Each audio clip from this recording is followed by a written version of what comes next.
Does this look familiar to you? The off-center pour, asymmetrical layers and patchy washed out background.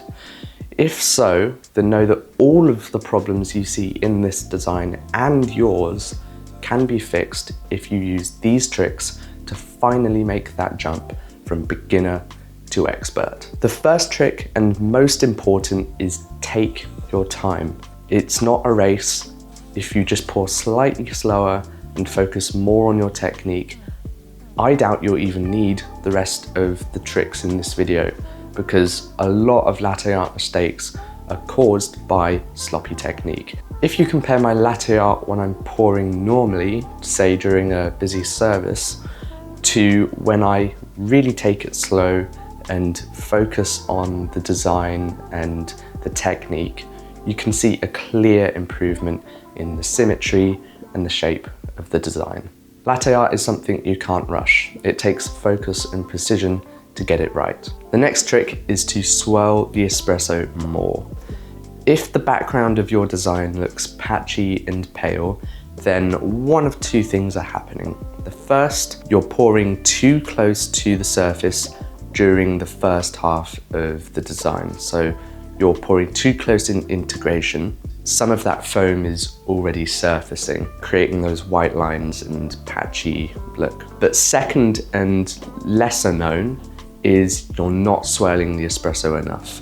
And it's that integration of the milk and espresso that gives the base of the design that really deep brown and homogeneous look. It also breaks up the crema, which makes pouring the design easier. So instead of doing a gentle swirl and then adding the milk, instead integrate the milk first and then do an aggressive long swirl.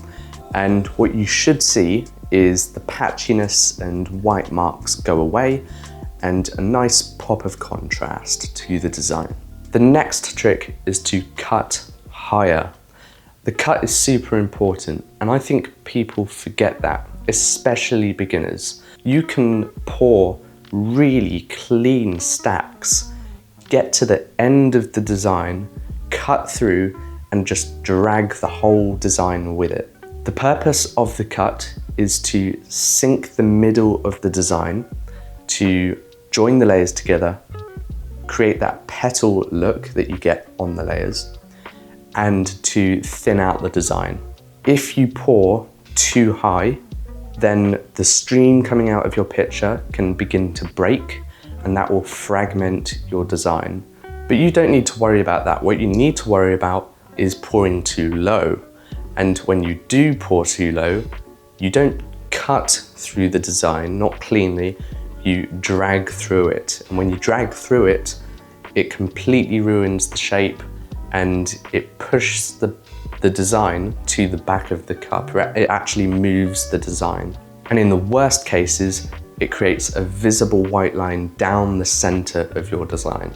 So when you get to the cut at the end of your design, you want to slowly lift up and then cut through. You don't want to combine those two actions. You end up getting that dragged look. It ends up dragging your design.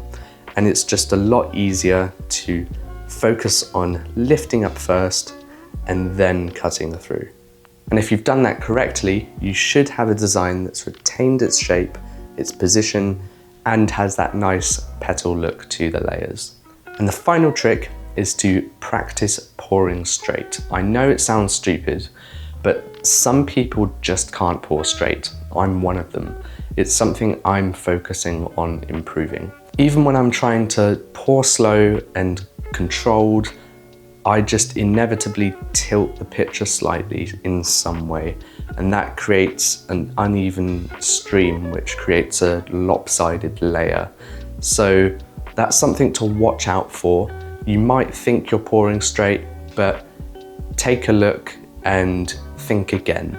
And to summarize really quickly, take your time, it's not a race. You've got plenty of time to pour your design. Swirl the espresso more to really create that deep brown look.